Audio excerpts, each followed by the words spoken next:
नमो बुद्धाय। आज हम लोग बौद्ध धर्म में जानेंगे भगवान बुद्ध के द्वारा कि पुनर्जन्म पर उनका क्या विचार है, पुनर्जन्म होता है या नहीं होता है। जो आगे इस प्रकार है कि यह प्रश्न प्राय पूछा जाता है कि मरने के बाद क्या होता है। बुद्ध के समकालीन आचार्यों के दो भिन्न तरह के मत थे। एक वर्ग आत्मवादी या शाश्वतवादी कहलाता था, दूसरा कहलाता था उच्छेदवादी। जो शाश्वतवादी था उसका कहना था कि आत्मा का मरण होता ही नहीं, इसलिए जीवन शाश्वत है, पुनर्जन्म द्वारा इसका नवीकरण होता रहता है। उच्छेदवादियों का मत इस एक शब्द उच्छेदवाद से ही स्पष्ट हो जाता था। उच्छेदवाद का मतलब है हर वस्तु का सर्व विनाश, मृत्यु के बाद कुछ भी शेष नहीं। भगवान बुद्ध शाश्वतवादी नहीं थे, क्योंकि इनका मतलब था कि एक पृथक नित्य आत्मा में विश्वास करना, जिसके वे विरोधी थे। तो क्या तथागत उच्छेदवादी थे? जब वे आत्मा का अस्तित्व स्वीकार नहीं करते थे तो स्वाभाविक है तौर पर यह उन्हें उच्छेदवादी मानने की प्रवृत्ति हो सकती है। लेकिन अलग दूपम सुतंत्र में भगवान बुद्ध ने शिकायत की है कि वे उच्छेदवादी नहीं हैं, किंतु उन्हें उच्छेदवादी समझा जाता है। उन्होंने कहा है कि यद्यपि मैं इस मत को स्थापित करता हूँ और इसी की देशना करता हूँ, तो भी कुछ श्रमण ब्राह्मण भूल से, गलती से मुझ पर झूठा इल्ज़ाम लगाते हैं, जो कि वास्तविकता के विरुद्ध है कि मैं उच्छेदवाद की देशना करता हूँ, कि मैं आदमियों के टुकड़े टुकड़े हो जाने की, नाश की, संपूर्ण विनाश की देशना करता हूँ। यह ऐसा मत है जो कि मेरा मत नहीं है, जिस मत का मैं समर्थन नहीं करता, जो कि भूल से, गलती से और झूठी तौर पर ऐसे भले लोगों द्वारा मेरे सिर मढ़ा जाता है जो मुझे उच्छेदवादी बनाना चाहते हैं। यदि यह कथन यथार्थ है और ऐसे लोगों द्वारा जो बौद्ध धर्म को ब्राह्मणी रंग में रंग देना चाहते थे प्रक्षिप्त नहीं है, तो इस कथन से मन में एक गंभीर दुविधा पैदा होती है। यह कैसे हो सकता है कि भगवान बुद्ध आत्मा को भी नहीं माने और तब भी कहे कि मैं उच्छेदवादी नहीं हूँ। इससे प्रश्न पैदा होता है कि क्या भगवान पुनर्जन्म मानते थे, और पुनर्जन्म किस चीज़ का? क्या भगवान बुद्ध पुनर्जन्म मानते थे? उत्तर हाँ में है। यह अच्छा है कि इस प्रश्न को दो हिस्सों में बांट दिया जाए, किस चीज़ का जन्म और किस व्यक्ति का जन्म। यह अच्छा है कि इन दोनों प्रश्नों को एक एक करके लिया जाए। पहले हम प्रश्न को ही ले लें। पहले प्रश्न को, पुनर्जन्म किस चीज़ का। प्रायः हमें इस प्रश्न की अपेक्षा की जाती है। यह दोनों प्रश्नों को एक बना देने का ही परिणाम है कि पुनर्जन्म की बात को लेकर इतनी गड़बड़ी है। भगवान बुद्ध के अनुसार चार भौतिक पदार्थ है, चार महाभूत है जिनसे शरीर बना है: पृथ्वी, जल, अग्नि, वायु। प्रश्न है कि जब शरीर का मरण होता है तो इन चारों महाभूतों का क्या होता है? क्या वे भी शरीर के साथ मर जाते हैं? कुछ लोगों का कहना है कि वे भी मर जाते हैं। भगवान बुद्ध ने कहा कि नहीं, आकाश में जो समान भौतिक पदार्थ सामूहिक रूप से विद्यमान है वे उसमें मिल जाते हैं। इन विद्यमान तैरती हुई राशि में से जब इन चारों महाभूतों का पुनर्मिलन होता है तो पुनर्जन्म होता है। भगवान बुद्ध का पुनर्जन्म से यही अभिप्राय था। इन भौतिक पदार्थों के लिए यही आवश्यक नहीं है कि वे उसी शरीर के हों जिसका मरण हो चुका है। वे नाना मृत शरीरों के भौतिक अंश हो सकते हैं। यही बात ध्यान देने की है कि शरीर का मरण होता है लेकिन भौतिक पदार्थ बने रहते हैं। भगवान बुद्ध इसी प्रकार के पुनर्जन्म को मानते थे। सारिपुत्र ने महाकोठित के साथ जो बातचीत की उसमें इस विषय पर बहुत प्रकाश पड़ा है। लिखा है कि एक समय जब भगवान बुद्ध श्रावस्ती में अनाथ पिंडक के जेतवन राम में गए थे तो महाकोठित ध्यान कर चुकने पर सारिपुत्र के पास गए और उनसे कुछ ऐसे प्रश्नों को स्पष्ट कर देने की प्रार्थना की जो उन्हें हैरान कर देते थे। उन प्रश्नों में एक यह था, प्रथम ध्यान की प्राप्ति होने पर कितने संयोजनों का प्रहार होता है और प्रथम ध्यान में कौन कौन से अंग शेष रह जाते हैं। सारिपुत्र का उत्तर था, दोनों के 5-5 कामछंद, व्यापाद, थीनमित यानी आलस्य, उदच्च, कौत्रित तथा बीच चिकित्सा का प्रहार हो जाता है। वितर्क, विचार, प्रीति, सुख तथा एकाग्रता शेष रहते हैं। महाकोठित चक्षु, श्रोत, घ्राण, जीभ और स्पर्श, इन पांचों इंद्रियों को ले प्रत्येक का विषय पृथक है, क्षेत्र पृथक है, प्रत्येक एक दूसरी इंद्रिय से पृथक पृथक है और स्पष्ट रूप से पृथक है। इनका अंतिम आधार क्या है? कौन है जो पांचों इंद्रियों के विषय में और क्षेत्रों का उपयोग करता है? सारिपुत्र, मन। महाकोठित, ये 5 इंद्रियों किस पर निर्भर करती है? सारिपुत्र बोले, चेतना। महाकोठित, चेतना किस पर निर्भर करती है? सारिपुत्र, उष्णता पर। महाकोठित, उष्णता किस पर निर्भर करती है? सारिपुत्र, चेतना पर। महाकोठित, आप कहते हैं कि चेतना उष्णता पर निर्भर करती है और उष्णता चेतना पर निर्भर करती है।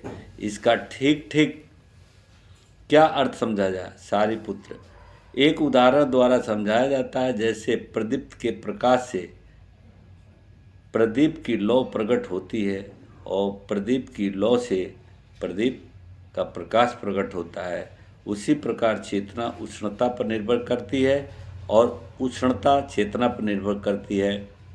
महाकुठित, ऐसी कितनी चीज़ें हैं जिनसे मुक्त होने पर ही शरीर मरा हुआ समझा जाकर सूखे काठ की तरफ फेंक दिया जाता है। सारिपुत्र, जीवित इंद्रिय, उष्णता और विज्ञान।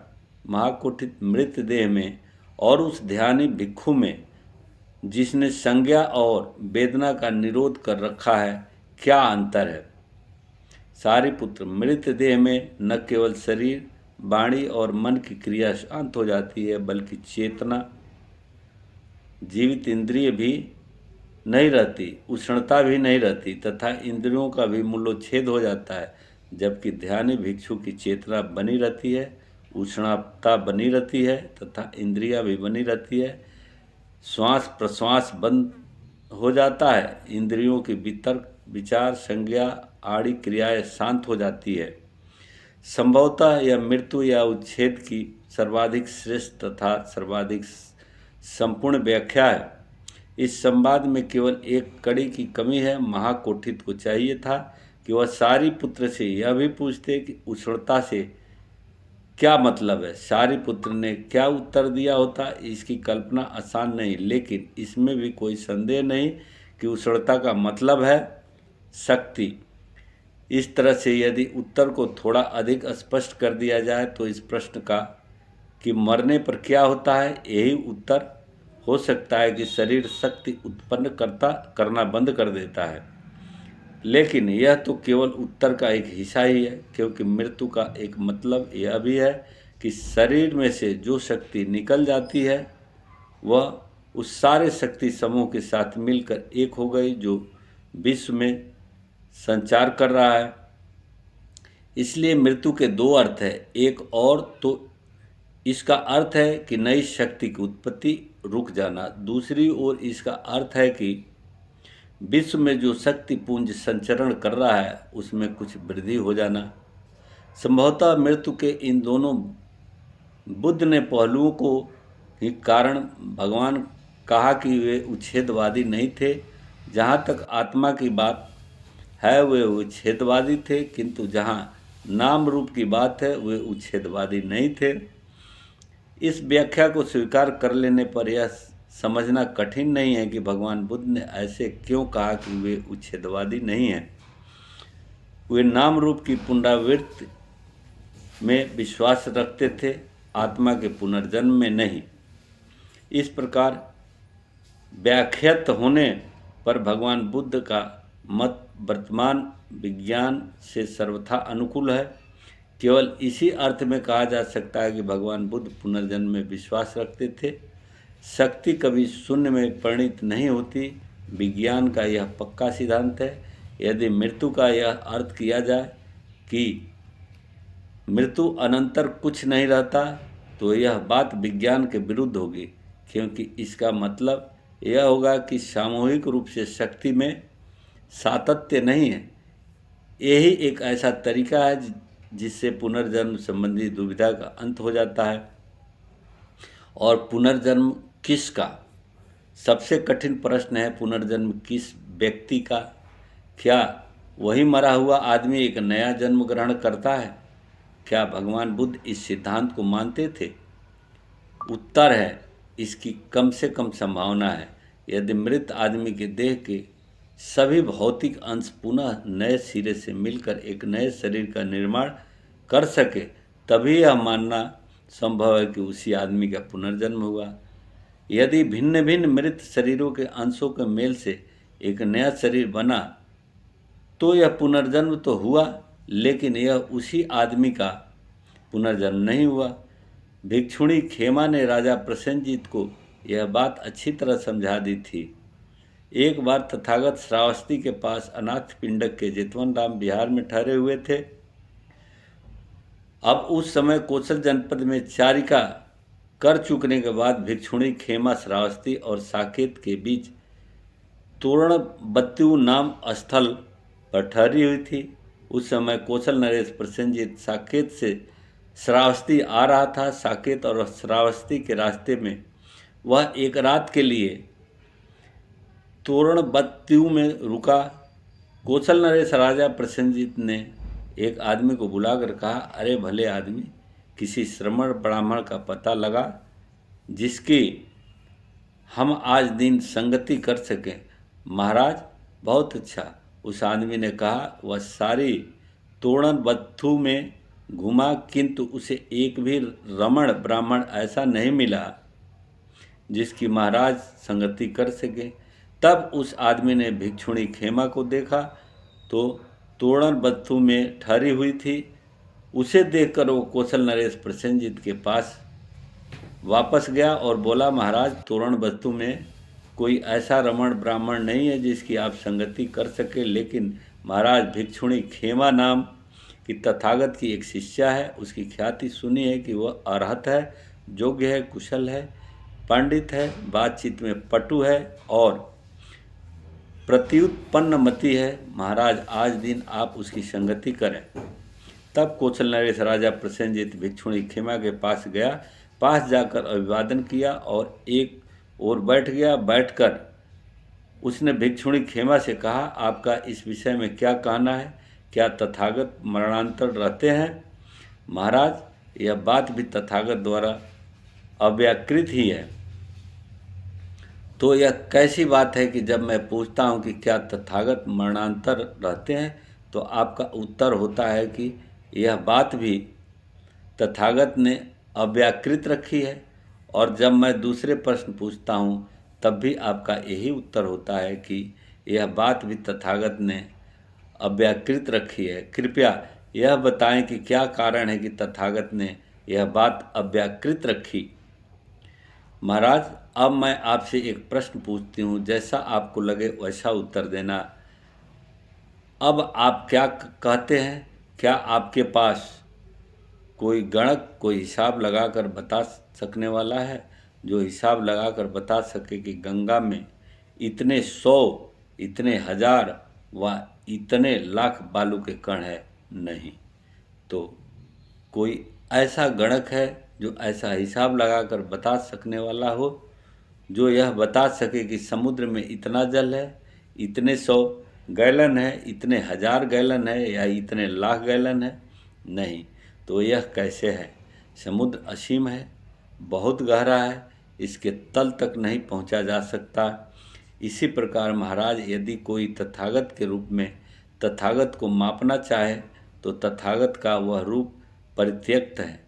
वह जड़ मूल से कट चुका है, वह कटे ताड़ वृक्ष की तरह हो गया है, वह अभाव प्राप्त हो गया है और अब उसकी पुनरुक्ति की संभावना नहीं रही। महाराज, तथागत के रूप में तथागत की तह तक नहीं पहुंचा जा सकता।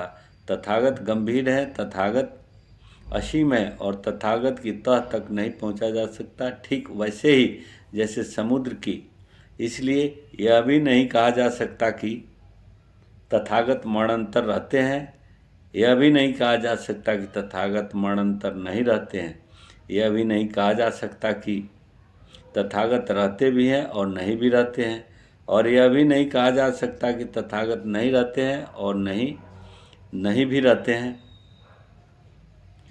इसी प्रकार महाराज, यदि कोई तथागत की वेदना से तथागत को मापना चाहे तो तथागत की वह वेदना परित्यक्त है, वह जड़ मूल से कट चुकी है, वह कटे तार वृक्ष की तरह हो गई है, संभावना नहीं रही। महाराज, तथागत की वेदना से तथागत की तह तक नहीं, जैसे समुद्र की, इसलिए यह भी नहीं कहा जा सकता कि तथागत मरणंतर रहते हैं, नहीं रहते हैं।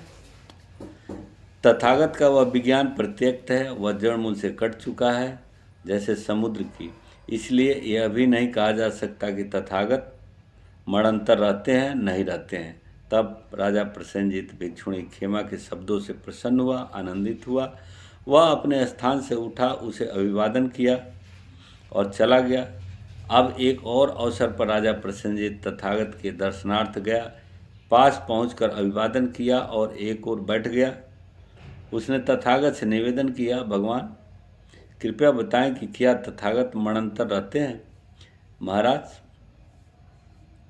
भगवान यह कैसे है? जब मैं पूछता हूँ कि क्या तथागत मरणंतर रहते हैं तो आपका उत्तर होता है कि यह बात तथागत द्वारा अभिव्यक्त है, और जब मैं यह पूछता हूँ कि क्या तथागत मरणंतर नहीं रहते हैं तब भी आपका उत्तर होता है कि तथागत द्वारा यह अव्याकृत है। भगवान कृपया यह बताएं कि क्या हेतु है, क्या कारण है कि यह बात भी तथागत ने अव्याकृत रखी है। तो महाराज, ये आपसे प्रश्न पूछता हूँ, जैसा आपको ठीक लगे वैसा उत्तर देना। क्या आपके पास कोई गणक है? तो महाराज प्रसेनजीत ने पूर्ववत उत्तर दिया, अद्भुत है गौतम, अद्भुत है सुगत। यह कितने बड़े आश्चर्य की बात है कि शास्ता और श्राविका के उत्तर में न अर्थ की दृष्टि से और न व्यंजन की दृष्टि से कहीं कुछ भी अंतर नहीं है। एकदम समान उत्तर है, एकदम मेल खाता हुआ उत्तर है। उच्चतम बात के बारे में भगवान, एक समय मैं भिक्षुणी खेमा के पास गया और उससे यही प्रश्न पूछा। उसने मुझे ठीक इन्हीं शब्दों में, ठीक इन्हीं अक्षरों में उत्तर दिया, अद्भुत है गौतम, अद्भुत है सुगत। यह कितने बड़े आश्चर्य की बात है कि शास्ता और श्राविकता के उत्तर में अर्थ की दृष्टि और व्यंजन की दृष्टि से बिल्कुल भिन्न नहीं है, एकदम समान उत्तर है। अच्छा भगवान, अब आज्ञा दें, हम जाना चाहते हैं, हमें बहुत कार्य है। महाराज, इस समय आप जो करना उचित समझें वह करें। तब कौशल नरेश राजा प्रसेनजीत तथागत के वचनों से प्रसन्न हुआ, आह्लादित हुआ। वह अपने स्थान से उठा और तथागत को अभिवादन कर चला गया।